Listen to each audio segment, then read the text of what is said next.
Telangana high court జాబ్స్‌కు సంబంధించి మన website విత్‌చారి.inలో మాక్ practice టెస్ట్‌లు మరియు గ్రాండ్ టెస్ట్‌లు పూర్తి ఉచితంగా అందుబాటులో ఉంటాయి. ఈ వెబ్‌సైట్‌ను స్మార్ట్ మొబైల్ ఫోన్స్‌లో కూడా సులభంగా ఉపయోగించుకునేలా డిజైన్ చేశాము. కాబట్టి మీరు ఎప్పుడైనా, ఎక్కడైనా ఈజీగా ప్రాక్టీస్ చేయవచ్చు. అలాగే వెబ్‌సైట్ లింక్ కూడా కింద డిస్క్రిప్షన్‌లో ప్రొవైడ్ చేశాము. దయచేసి విజిట్ చేయండి. తెలంగాణ నయాగరా అని ఏ జలపాతాన్ని పిలుస్తారు?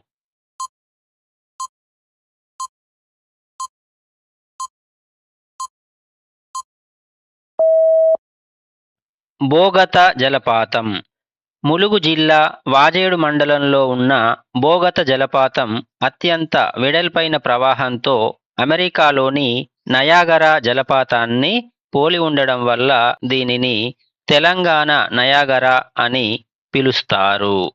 కుంటాల జలపాతం తెలంగాణలో అత్యంత ఎత్తైనది కాగా బోగత జలపాతం రెండో అతిపెద్ద జలపాతంగా పేరుగాంచింది. దేవధర్ ట్రోఫీ ఏ క్రీడకు సంబంధించింది?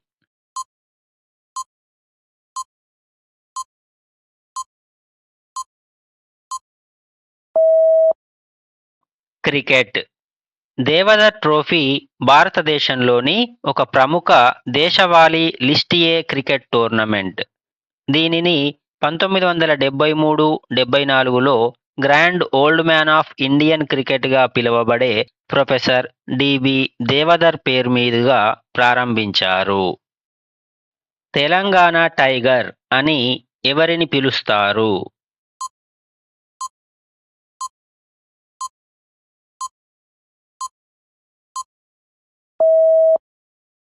నల్ల నరసింహులు.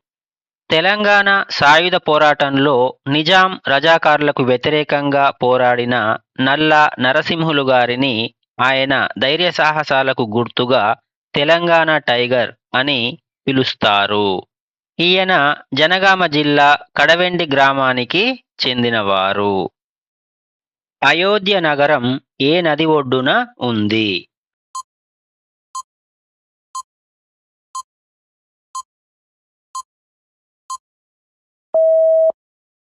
సరయూ. ఉత్తరప్రదేశ్లోని అయోధ్య నగరం సరయూ నది ఒడ్డున ఉంది. పురాణాల ప్రకారం ఇది శ్రీరాముడి జన్మస్థలం.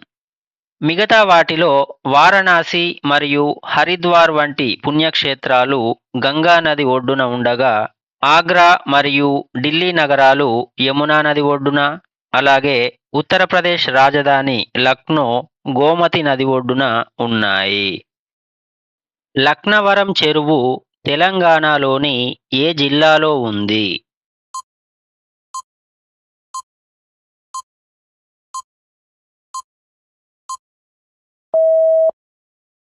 ములుగు.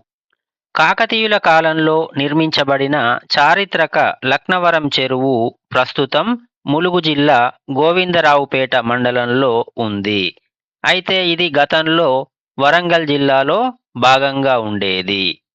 ఈ చెరువులోని ద్వీపాలను కలుపుతూ నిర్మించినటువంటి వేలాడే తీగల వంతెన పర్యాటకులను విశేషంగా ఆకర్షిస్తుంది. బండెనక బండి కట్టి 16 బండ్లు కట్టి పాట రచయిత ఎవరు?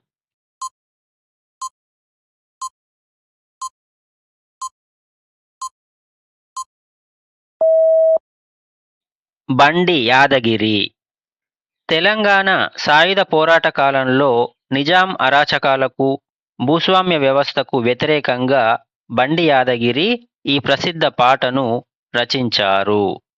ఈ పాట విష్ణుర్ దేశ్ముఖ్ ఆగడాలను నిరసిస్తూ సాగుతుంది. తదనంతర కాలంలో ఈ పాటను మొదటిసారిగా మా భూమి చిత్రంలో వాడడంతో మరింత ప్రాచుర్యం పొందింది. తెలంగాణ రాష్ట్ర పుష్పం ఏది?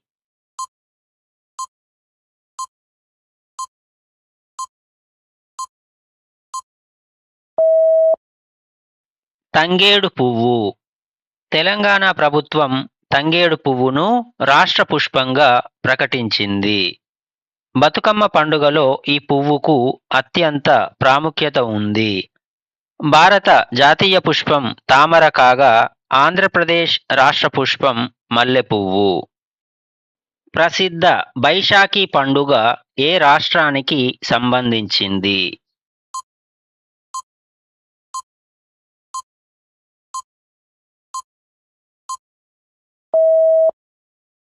పంజాబ్. బైశాఖి పంజాబ్ రాష్ట్రంలో అత్యంత ఘనంగా జరుపుకునే పంట కోతల పండుగ.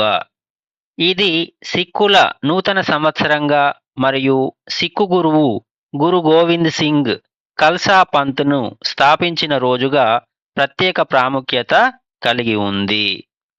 సాధారణంగా ఇది ప్రతి సంవత్సరం ఏప్రిల్ 13 లేదా 14 తేదీలలో వస్తుంది. సత్రియ ఏ రాష్ట్రానికి చెందిన శాస్త్రీయ నృత్యం?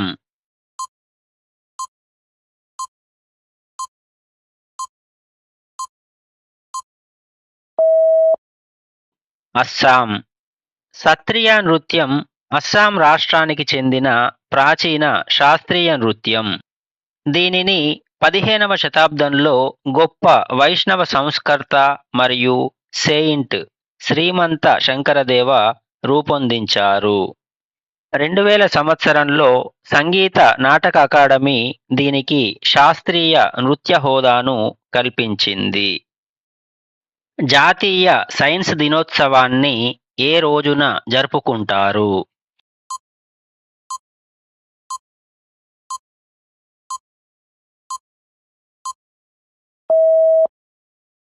ఫిబ్రవరి 28.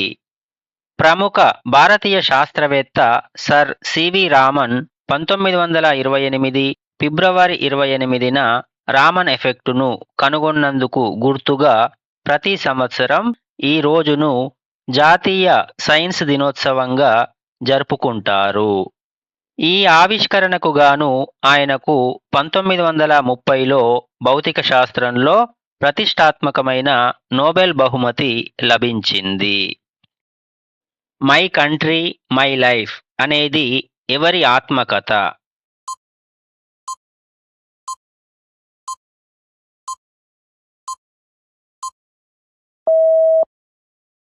LK Advani. My country my life అనేది భారతదేశ మాజీ ఉప ప్రధానమంత్రి ఎల్కే అద్వానీ గారి ఆత్మకథ. ఈ పుస్తకంలో ఆయన తన బాల్యం, దేశ విభజన నాటి అనుభవాలు మరియు తన రాజకీయ ప్రయాణం గురించి వివరించారు. ఈయనకు 2024లో భారతదేశ అత్యున్నత పౌర పురస్కారమైనటువంటి భారతరత్న లభించింది. జ్ఞాని జైల్ సింగ్ సమాధి పేరు ఏమిటి?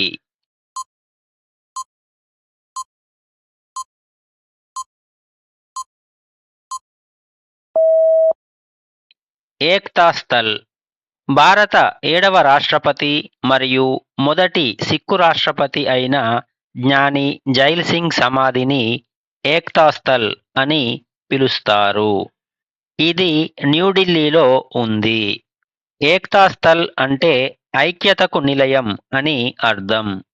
మిగతా వాటిలో వీర్ భూమి రాజీవ్ గాంధీ, కర్మభూమి శంకర్ దయాళ్ శర్మ, శాంతివనం జవహర్లాల్ నెహ్రూ గార్ల సమాధులు.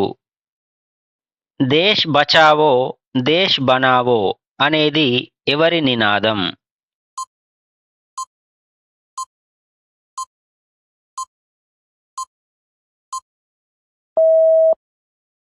పివి నరసింహారావు.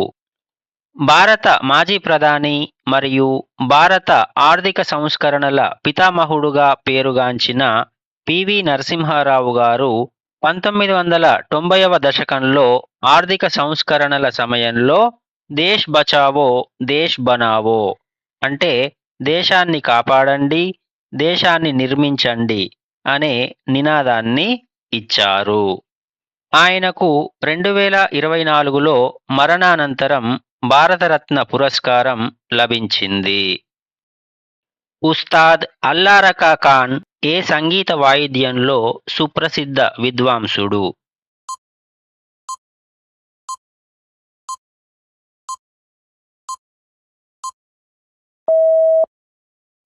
తబలా. ఉస్తాద్ అల్లారకా ఖాన్ ప్రపంచ ప్రఖ్యాతిగాంచిన తబలా విద్వాంసుడు. ఆయన మరో ప్రసిద్ధ తబలా కళాకారుడైనటువంటి జాకీర్ హుస్సేన్ గారి తండ్రి. ఆయన పండిట్ రవిశంకర్ వంటి గొప్ప కళాకారులతో కలిసి అనేక అంతర్జాతీయ ప్రదర్శనలు ఇచ్చి తబలా వాయిద్యానికి ప్రపంచవ్యాప్త గుర్తింపు తెచ్చారు. సిటీ ఆఫ్ నవాబ్స్ అంటే నవాబుల నగరం అని ఏ నగరాన్ని పిలుస్తారు?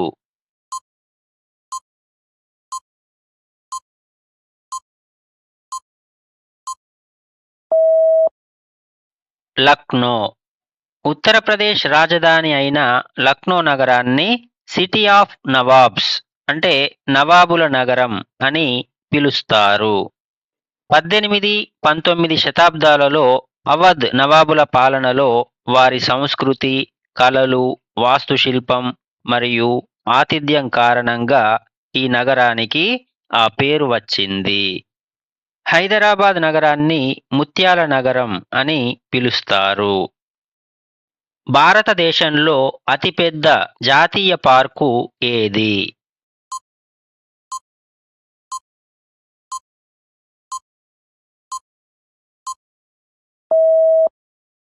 Hemis national park.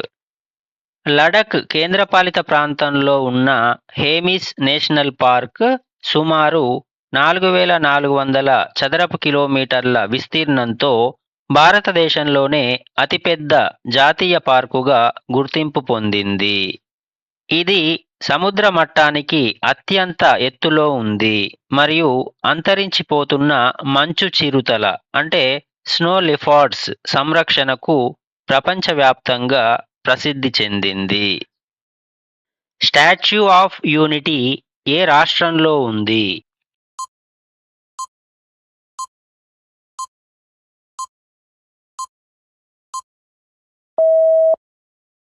Gujarat. Statue of యూనిటీని భారత ఉక్కు మనిషి సర్దార్ వల్లభాయ్ పటేల్ గౌరవార్థం గుజరాత్లోని నర్మదా నదీ తీరాన నిర్మించారు.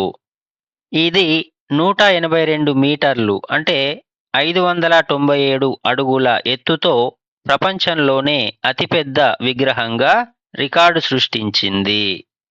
దీనిని ప్రముఖ శిల్పి రామ్వి సుతార్ రూపొందించగా 2018 అక్టోబర్ 31న పటేల్ జయంతి సందర్భంగా ప్రారంభించారు.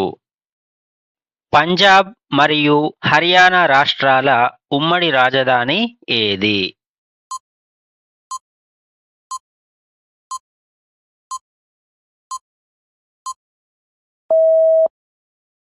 చండీగఢ్. పంజాబ్ మరియు హర్యానా రాష్ట్రాల ఉమ్మడి రాజధాని చండీగఢ్. 1966లో పంజాబ్ నుండి హర్యానా రాష్ట్రాన్ని ఏర్పాటు చేసినప్పుడు చండీగఢ్ పట్టణం 2 రాష్ట్రాలకు సరిహద్దులో ఉండడంతో దానిని కేంద్రపాలిత ప్రాంతంగా మార్చి రెండింటికి ఉమ్మడి రాజధానిగా ప్రకటించారు. బెంగాల్ దుఃఖదాయని అని ఏ నదిని పిలుస్తారు?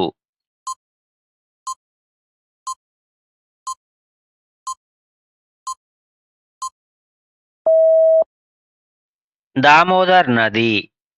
పశ్చిమ బెంగాల్లో తరచుగా వచ్చే వరదలతో అపార నష్టాన్ని కలిగించేది కాబట్టి దామోదర్ నదిని బెంగాల్ దుఃఖదాయని అని పిలుస్తారు. అలాగే బీహార్లో వరదలకు కారణమయ్యే కోసీ నదిని బీహార్ దుఃఖదాయని అని పిలుస్తారు. ఆనంద్ మఠ్ నవల రచయిత ఎవరు?